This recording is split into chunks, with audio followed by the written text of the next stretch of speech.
नमस्कार, स्वागत है आपका ईटी नाउ स्वदेश पर। आप देख रहे हैं मनी मॉर्निंग में हूँ आपके साथ शेषा अध्वर्यु और अगले आधे घंटे में हम आपको बताएंगे ग्लोबल बाजारों से किस तरह के संकेत निकल कर आ रहे हैं। नतीजों के दम पर, खबरों के दम पर, ब्रोकरेज रिपोर्ट्स के दम पर कौन से स्टॉक्स फोकस में रहेंगे उस पर नजर डालेंगे और हमारे साथ कई सारे दिग्गज मेहमान जुड़ेंगे जो आपको आज के सत्र के लिए रणनीति, स्टॉक स्पेसिफिक आइडियाज और कमोडिटी मार्केट में किस तरह की रणनीति बनानी चाहिए उस पर भी नजर डालेंगे।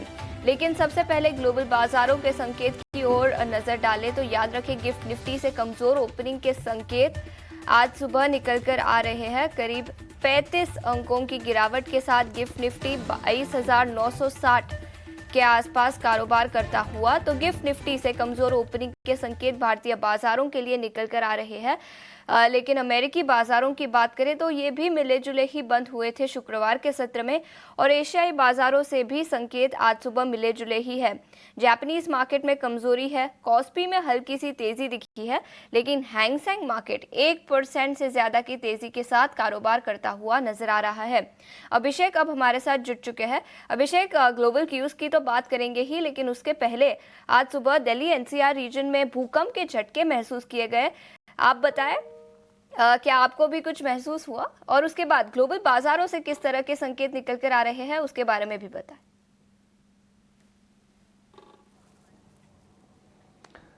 अच्छा, देखिए सुबह थोड़ा महसूस तो हुआ था कि नहीं शायद थोड़ी धरती कांप रही है, लेकिन एहसास जब हमने खबरें पढ़ी कि अच्छा नहीं दिल्ली एनसीआर में भूकंप आया था, तो ये तस्वीरें सामने हैं जहां पर हम देख रहे हैं कि जो घरों में लगे जो शैंडलियर्स हैं वो हिल रहे हैं, लोग अपने घरों से बाहर आ गए। अब सुबह सुबह 5:30 बजे का समय था, तो आधी से ज़्यादा दिल्ली तो सोई होगी या फिर एनसीआर के लोग, तो उतना ज़्यादा पता नहीं चला। लेकिन हाँ, 4 तीव्रता का यह भूकंप था और दिल्ली एनसीआर यानी कि दिल्ली, नोएडा, ग्रेटर नोएडा के इलाकों में ये भूकंप के झटके महसूस किए गए हैं। बिल्कुल, लेकिन इसके अलावा ग्लोबल बाजारों से अभिषेक किस तरह के संकेत निकल कर आ रहे हैं? एशियाई बाजारों से तो मिले जुले ही संकेत है और अमेरिकी बाजार भी मिले जुले शुक्रवार को बंद होते हुए नजर आए थे। बिल्कुल आशीषा, ग्लोबल बाजारों से संकेत भी मिले जुले हैं। हमने शुक्रवार को देखा कि डाउ में तो गिरावट रही 165 अंकों की, लेकिन नेस्डेक में 80 अंकों के आसपास की मजबूती रही। तो मिक्स्ड क्यूज हैं अमेरिकी बाजारों से। अच्छा देखिए, थोड़ी सी अगर हम वीक की बात करें, राहत वाली चीज़ ये रही कि जो डोनाल्ड ट्रंप ने रेसिप्रोकल टैक्स लगाने की जो बात की थी, वो इमीडिएट इफेक्ट से नहीं लगाया जा रहा है, तत्काल प्रभाव से नहीं लगा, तो थोड़ी सी इसको राहत के तौर पर देखा जा रहा है। अब जब लगेगा तो लगेगा, देखा जाएगा, और कितना होता है, किन देशों पर होता है, वो थोड़ी बात की बात है। फिलहाल थोड़ी राहत की चीज़ ये जरूर है। लेकिन नेस्डेक में लगातार हमने तीसरे सत्र में तेजी देखी है, 2 दिन में लगातार अच्छी तेजी हुई है और 20,000 के ऊपर फिर से इंडेक्स से निकल गया है। अमेरिका में जनवरी के रिटेल बिक्री के आंकड़े भी आए थे। अनुमान था 0.2% कमी था, लेकिन जो रिटेल बिक्री गिरी है 0.9% गिरी है। हालांकि बाजारों में इसको लेकर ज्यादा कोई चिंता हमने देखी नहीं है। आज प्रेसिडेंट्स डे के मौके पर अमेरिकी बाजार बंद रहेंगे, तो आज वहां पर छुट्टी रहेगी। एशिया की बात करें तो संकेत वहां से भी मिले जुले हैं। जापान के हमने देखा कि जीडीपी के आंकड़े आए थे तीसरी तिमाही की, और जीडीपी जो बढ़ी है 2.8% बढ़ी है। अनुमान था 1% बढ़ने का। हालांकि वहां के बाजार में हम देख रहे हैं कि थोड़ी सी नरमी है। दूसरे दिन गिरावट है, हल्की सी कमजोरी पर कारोबार हो रहा है। थोड़ा वोलेटाइल सेशन है आज निकेई के लिए, लेकिन हैंगसेंग में लगातार दूसरे सत्र में अच्छी तेजी हम देख रहे हैं। शुक्रवार को भी हमने देखा था 300 अंकों के आसपास की मजबूती थी, आज फिर से 300 अंकों के आसपास की तेजी है, 1% से ज्यादा चढ़े हैं। लेकिन चीन के बाजार में हल्की सी तेजी पर कारोबार है, 0.25% ऊपर बाजार कारोबार कर रहे हैं। कोरिया के बाजार में 5वें सत्र में तेजी हम देख रहे हैं, आज करीब करीब 0.25% के आसपास की बढ़त पर कारोबार हो रहा है। अन्य संकेतों की बात करें, सोने में हमने देखा था कि $2960 के ऊपर के भाव हो गए थे, रिकॉर्ड ऊंचाई पर पहुंचा था। लेकिन रिकॉर्ड ऊंचाई पर सोने में थोड़ी प्रॉफिट टेकिंग जरूर आई है और भाव फिर से गिर के आ गए हैं $2900 के आसपास के। क्रूड में एक दायरे में कारोबार हो रहा है, थोड़ी सी नरमी आई है, $75 के नीचे कारोबार है। और ऐसी रिपोर्ट्स आ रही हैं, ऐसी खबरें आ रही हैं कि अमेरिका की पहल करने के बाद शायद रूस और यूक्रेन के बीच जो युद्ध चल रहा है उसको लेकर शांति समझौता हो जाए और सप्लाई की जो स्थिति है थोड़ी सी और बेहतर यहां से हो जाएगी। तो क्रूड पे थोड़ा सा दबाव है, $74.5 के आसपास के भाव हम ब्रेंट क्रूड के देख रहे हैं। यूएस डॉलर इंडेक्स में गिरावट है, एक अच्छा संकेत आपके लिए। 106.65 के करीब है डॉलर इंडेक्स। और अगर हम 10 साल के बॉन्ड यील्ड की बात करें तो वहां से भी नरमी के ही संकेत है, अच्छे संकेत वहां से भी है। 4.47 पर बॉन्ड यील्ड है। ओवरऑल अगर हम संकेत की बात करें, मिक्स्ड कह सकते हैं। देखिए, अर्निंग सीजन अब खत्म हो गया है और अब बाजार को ना नए ट्रिगर्स का इंतजार होगा। एक चिंता जो बाजार के लिए है वो जस की तस है, वो है एफआईज की बिकवाली।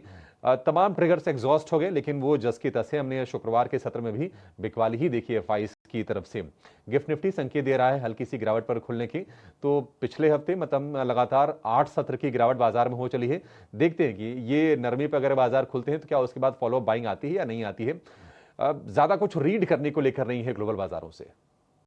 ज्यादा तो कोई बड़े ट्रिगर्स नहीं है ग्लोबल बाजारों से, लेकिन एफआईआईज ने फिर एक बार बिकवाली की भारतीय बाजारों में। शुक्रवार को कैश मार्केट में 8वें दिन लगातार बिकवाली दिखी, करीब 4,500 करोड़ की। वही डोमेस्टिक इंस्टीट्यूशनल इन्वेस्टर्स ने करीब 4,400 करोड़ की खरीदारी की। इंडेक्स फ्यूचर्स और इंडेक्स ऑप्शंस की बात करें तो इंडेक्स फ्यूचर्स में 850 करोड़ की बिकवाली, इंडेक्स ऑप्शंस में 7,500 करोड़ की खरीदारी। स्टॉक फ्यूचर्स में 480 करोड़ की खरीदारी, वही स्टॉक ऑप्शंस में करीब 2,700 करोड़ की बिकवाली शुक्रवार के सत्र में दिखी थी। और याद रखें, पिछले हफ्ते मन्नपुरम फाइनेंस, ये एक स्टॉक था जो एफएनओ बैन में था। मन्नपुरम फाइनेंस को अब निकाल दिया गया है, लेकिन दीपक नाइट्राइट इस स्टॉक को ऐड किया गया है एफएनओ बैन में, तो इस स्टॉक पर भी अपनी नजर रखें। लेकिन शुक्रवार को भारतीय बाजारों में कमजोरी दिखी और पूरे हफ्ते के लिए निफ्टी 2% की गिरावट के साथ बंद होता हुआ नजर आया। उसके बाद आज भी कमजोर ओपनिंग के संकेत निकल कर आ रहे हैं। किस तरह की रणनीति बनानी चाहिए, कौन से लेवल्स पर आपको नजर रखनी चाहिए, ये बताने के लिए डिम्पी अब हमारे साथ फोन लाइन पर जुड़ चुके हैं। Dimpy, good morning. बताएं, इस हफ्ते कोई बड़े ट्रिगर्स तो नहीं है डोमेस्टिक या ग्लोबल बाजारों में। इस बैकड्रॉप में किस तरह की स्ट्रैटेजी हमारे दर्शकों को बनानी चाहिए? आशीषा, गुड मॉर्निंग। देखिए, लास्ट जो ट्रेडिंग सेशन था वो मार्केट के लिए बहुत ही हॉरिबल था, क्योंकि बैक टू बैक बहुत सारे लेवल्स टूटे हैं। ये तो आप एडजस्टमेंट समझ लीजिए कि मार्केट्स के अंदर थोड़ी ठीक हुई है, तो उसके बाद जाके आपको कहीं ना कहीं 49,000 का लेवल आपको बैंक निफ्टी पे क्लोजिंग बेसिस पर दिख गया और नियर टू 23,000 आप वापस निफ्टी को क्लोज करने में थोड़े कामयाब थे। नहीं तो अदरवाइज क्या था कि हमने सारे क्रिटिकल लेवल्स को न केवल वापस से टेस्ट किया, बल्कि एक दो लेवल्स को ब्रेक भी किया था नए लेवल्स को। तो आप इसी से अंदाजा लगा सकते हैं, बहुत ही पेसिमिस्टिक व्यूज है इस समय और इसमें कोई रणनीति नहीं है आशीषा। एक्चुअली में क्या है कि मार्केट सेल आउट प्राइस का ही है और अब बैक टू बैक दिख रहा है। फोर्स मैं ऑलरेडी आपको 2 बार गिनवा चुका हूँ कि एक तो एफआईज की होल्डिंग्स नहीं है। जब तक एफआईज की होल्डिंग नहीं बढ़ती तब तक आप कितने न ले आए कोई भी तौर पर, यानी कि इमीडिएट रिएक्शन तो देगा, लेकिन उसके बाद वो उसको गुम कर देगा और वापस से अपने उसी डिप्रेशन वाले मोड में चला जाएगा। एग्जैक्टली पिछले 4-5 ट्रिगर ऐसे ही खत्म हो गए हमारे पास और अभी हम ट्रिगरलेस भी हैं। अब आती है मार्केट के अंदर करना क्या चाहिए। देखिए, अभी आपके हाथ में कुछ भी नहीं है इस समय करना चाहिए। एक्सट्रीम वॉलेटाइल और मतलब एक्सट्रीम पेसिमिस्टिक वाला व्यू है। इसके अंदर फिलहाल अभी आप अगर बायर होके चलते हैं तो फिलहाल अभी आपके पास कुछ है नहीं। अगर आपने कुछ ना कुछ पहले से इन्वेस्ट कर रखा है तो ट्राई टू अंडरस्टैंड, पहले आप उसी को बचाओ। नया लेने की बजाय जो पहले ले रखा है उसी को प्रोटेक्ट करो in the form of a cash in your hand. केवल कैश रखो, ज्यादा लीवरेज मत करो अभी आप, ठीक है। काफी सारे लोग बोलते हैं कि जब तेज गिरावट आती है मार्केट के अंदर तो फियर होता है, तब हमको बाय करना चाहिए। यस, बाय करना चाहिए, तो उन लोगों को बाय करना चाहिए जिनके पास पहले से कोई पोजीशंस नहीं है और उनको धीरे धीरे करके बाय करना है। ये बाय का स्टांस एक्युमुलेशन का रखना। हम तो आपको कई दिनों से बता रहे हैं कि there is no buy as such. सीधा आओ और सीधा मेरी जेब में 100 रुपए पड़े और मैं 100 रुपए मार्केट में डाल दूंगा, ये वैसा मार्केट नहीं है। आप आओ मार्केट में, मोस्ट वेलकम। 100 रुपए आपकी जेब में पड़े हैं, पर 10-10 रुपए करके लगाओ, क्योंकि आपको भी और मेरे को किसी को भी नहीं पता कि मार्केट का डेप्थ कितना ज्यादा है और कितना ज्यादा एक क्रैक मार सकता है। तो इसलिए 10-10 रुपए लगाओ, इसी को हम एक्युमुलेशन कहते हैं और ये एक्युमुलेशन के स्टांस आपको प्रिवेल करना चाहिए। दूसरा, no aggression and no depression के स्टांस को मेंटेन रखो, यानी कि एकदम से जब बाजार गिर जाए तो एकदम से आपको उतर के और कूद के नहीं आना और ऐसा नहीं सोचना कि इससे सस्ता तो मिल ही नहीं सकता, इससे भी सस्ता मिल सकता है। दूसरा पॉइंट, अगर मार्केट में फंसे हो तो कोई डिप्रेशन मत करो। अभी आप थोड़ा मैनेज करो, थोड़ा रुक जाओ और रोज रोज मार्केट्स को मत देखो, क्योंकि रोज रोज मार्केट्स को देखने से प्रॉब्लम ही हो रही है, अदरवाइज पुल बैक तो आ नहीं रहा। तो इसलिए रोज रोज मार्केट को ना देखो, एक कंसोलिडेशन अच्छी चीज को पकड़ के बैठ जाओ and buy right and sit tight. मैं फिर से तीनों रिपीट कर देता हूँ, buy right and sit tight, no aggression and no depression and accumulation का स्टांस। ये तीनों चीजें आप हमेशा याद रखो जब तक चीजें ठीक नहीं हो जाती। मैं लेवल्स बता देता हूँ, क्योंकि 23,000 आपने तोड़ दिया तो 22,800 का आपके पास पहला सपोर्ट वापस बनेगा। आई होप सो कि ये नहीं टूटेगा, पहली बॉटम 2 बार टेस्ट हो चुका है और ऊपर आएंगे तो पहले 23,200 फिर 23,350 का रेजिस्टेंस होगा। Same with the bank Nifty 49,000 के ऊपर जैसे आपने बंद किया है तो 49,000 की जस्ट नीचे ही आपको स्टॉप लॉसेस आना शुरू हो जाएंगे, 48,800 49,000 समथिंग। और उसके बाद आपका ऊपर के जो लेवल्स हैं वहां पर आप ट्रेड लेना चाहे तो ट्रेड जा सकता है आपका, तो 49,500 एंड 49,800 तक के टारगेट्स आपको मिलेंगे। ये सब पिवट पॉइंट्स हैं, इनके साथ कोई एक्सपेरिमेंट ना कीजिएगा, सब टेक्निकल लेवल्स होते हैं जो एल्गोरिथम से निकाले गए लेवल्स होते हैं। तो फिलहाल तो मार्केट के अंदर no aggression no depression, buy right sit tight and accommodation के स्टांस के साथ रुके रहना है और थोड़ा गौर से प्रे करनी है कि थोड़ा एफआईएस की होल्डिंग्स इंडिया में थोड़ी बढ़े। रिलेशन की स्ट्रैटेजी बनाने की सलाह, इस पर विस्तार में इंडेक्स और बैंक निफ्टी के लेवल्स पर हम 8 बजे चर्चा करेंगे। लेकिन डिम्पी, शुक्रिया हमारे साथ जुड़ने के लिए। एक छोटे से संतोष जी, शुक्रिया समय निकालकर जुड़ने के लिए। आप बताएं आपकी स्ट्रैटेजी आज के सत्र के लिए क्या होगी? या आशीषा, गुड मॉर्निंग। सो मार्केट की बात करें तो हमने फ्राइडे के सेशन में एक वोलेटाइल ट्रेडिंग सेशन देखा था, एक सेल ऑफ देखने को मिला था, लेकिन लास्ट के आधे घंटे में फिर उसने निफ्टी ने 22,800 का लेवल बचा लिया। तो मेरी सजेशन ये रहेगी कि कोई एग्रेसिव पोजीशन लेना चाहता है तो जो फ्राइडे के लोस थे उसके स्टॉप लॉस लगाकर पोजीशन बनाई जा सकती है लॉन्ग साइड। हालांकि थोड़ा सा रिस्की रहेगा because of the nature of the market, but और बैंक निफ्टी में मुझे लगता है और परफॉर्मेंस देखने को मिल सकता है, तो वहां भी थोड़ा सा बाइंग साइड का मौका ढूंढना चाहिए। बट एक जो फ्राइडे के लोज लगे थे उसका एक स्ट्रिक्ट स्टॉप लॉस लेके चल सकते हैं। निफ्टी में अगर यहाँ से रिकवरी आती है तो 23,100 पहला हर्डल रहेगा, उसके बाद अगर निकलता है 23,100 के ऊपर तो एक शॉर्ट कवरिंग रैली 23,250 तक की देखने को मिल सकती है। तो ये हुई निफ्टी बैंक निफ्टी की बात।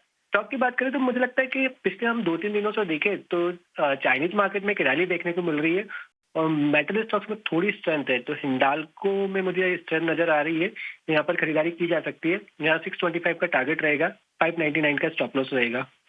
599 के स्टॉप लॉस के साथ मेटल सेक्टर से हिंडाल्को पर खरीदारी की राय, जहां पर 625 तक के लेवल्स नजर आ सकते हैं। संतोष जी, शुक्रिया पूरी डिटेल्स के साथ हमारे साथ जुड़ने के लिए। लेकिन आगे बढ़ते हैं, नतीजों का सीजन अब खत्म होने आ चुका है और कुछ नतीजे जो शुक्रवार को मार्केट आवर्स के बाद आए, किस तरह के नतीजे रहे, स्टॉक्स किस तरह से रिएक्ट कर सकते हैं, ये बताने के लिए अब हमारे साथ शरद स्टूडियो में जुड़ चुके हैं।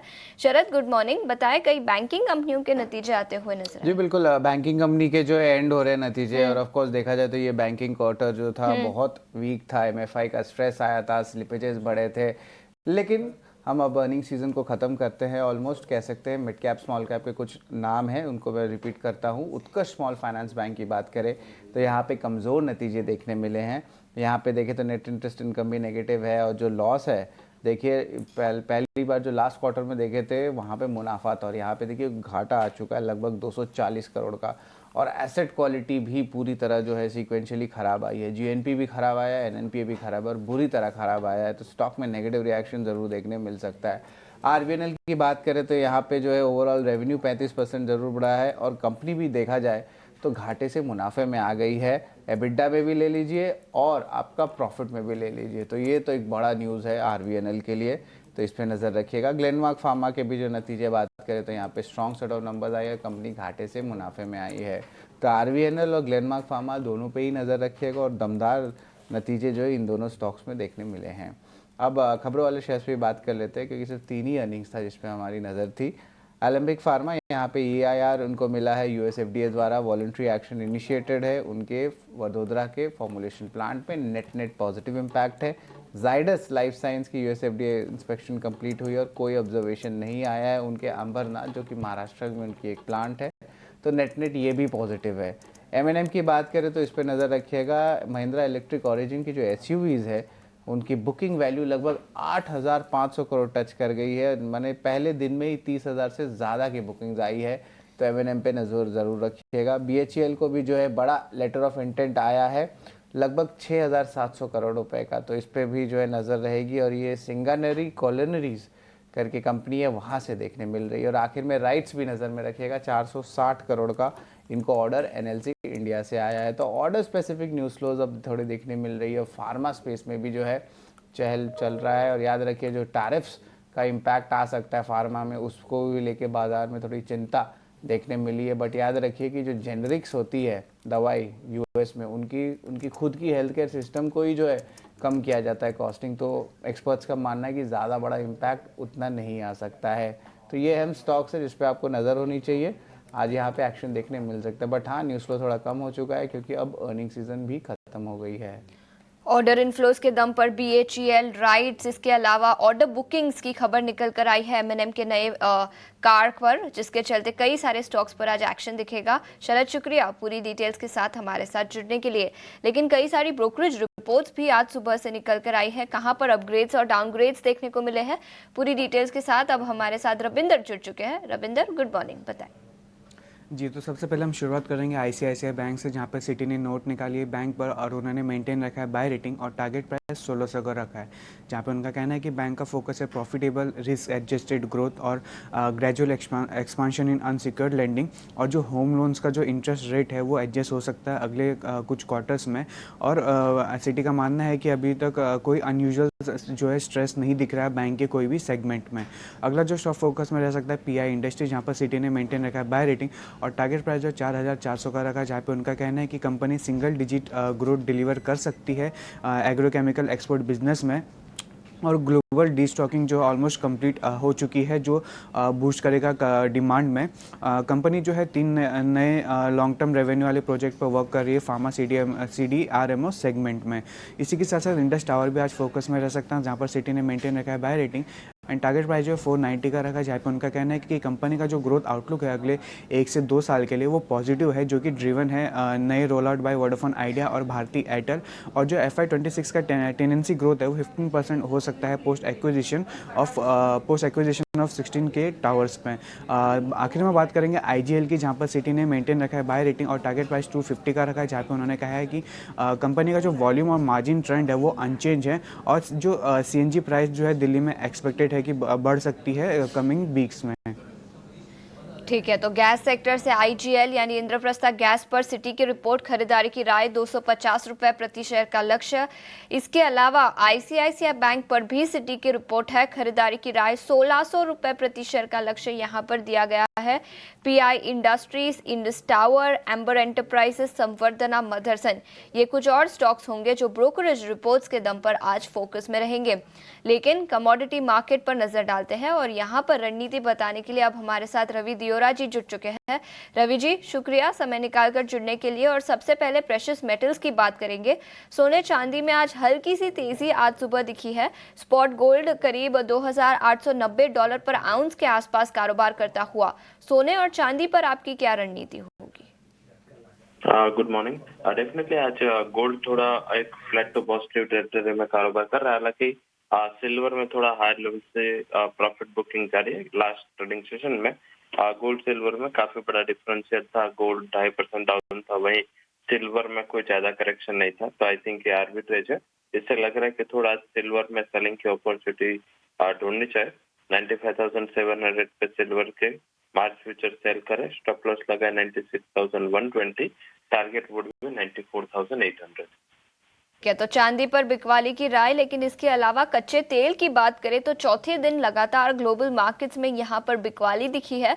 ब्रेंट क्रूड $75 पर बैरल के नीचे फिसलता हुआ। यहां पर किस तरह की रणनीति बनाएं? यहाँ पे ऑलरेडी जब से US में प्रेसिडेंसी चेंज हुई तब से लगातार एक अंडर परफॉर्मेंस का रुख है वो दिखा है। लग रहा है कि ये जो सेलिंग है कंटिन्यू रहेगा, ट्रेंड नेगेटिव हो चुका है, सेल करके ही चले। क्रूड के करंट फ्यूचर है जो क्लोज हुए थे वैसे ही आई थिंक उसमें सेल करना है 6190 पे, स्टॉप लॉस लगा है 6230 एंड इंट्राडे 6070 तक के टारगेट आपको देखने को मिल सकते हैं। ठीक है, तो ये नजरिया कच्चे तेल पर। लेकिन इसके अलावा इंडस्ट्रियल मेटल्स की बात करें तो जब से डोनाल्ड ट्रंप ने टैरिफ लगाई है, कमोडिटी मार्केट में काफी एक्शन दिखा है। बेस मेटल्स पर आपकी क्या राय होगी? जब से यहाँ पे थोड़े फंडामेंटल चेंज हुए, आई थिंक जिस हिसाब से टैरिफ लगे, इस हिसाब से कॉस्ट जो रॉ मटेरियल है वो काफी बढ़ चुके हैं। सेकंड की लगातार चाइनीज इकोनॉमी को अपग्रेड आ रहे हैं। आई थिंक मुझे लग रहा है कि ये जो फैक्टर है वो शायद मेटल्स को आगे जाके पॉजिटिव साइड सरप्राइज करेगा। एंड इसमें कॉपर आउट परफॉर्म कर रहा है, तो आई थिंक वहां पे फोकस करें। इंट्राडे में 861 के करीब अगर फॉरवर्ड फ्यूचर में बाय करें with stop loss of 855 and intraday target would be 874। आज यूएस मार्केट बंद है, तो सेकंड हाफ थोड़ा टैपिट रहेगा कमोडिटी मार्केट के लिए। हालांकि लग रहा है कि थोड़ा यहाँ पे कॉपर में बाइंग का ट्रेड करना एडवाइस होगा। बिल्कुल, तो ये नजरिया कमोडिटी मार्केट पर। रवि जी शुक्रिया समय निकालकर ईटी नाउ स्वदेश पर जुड़ने के लिए। इतना ही समय था हमारे पास इस शो पर, लेकिन जाते जाते एक बार गिफ्ट निफ्टी पर नजर डालेंगे। 15 अंकों की गिरावट के साथ 22,980 के आसपास गिफ्ट निफ्टी कारोबार करता हुआ ग्लोबल बाजारों से संकेत मिले जुले।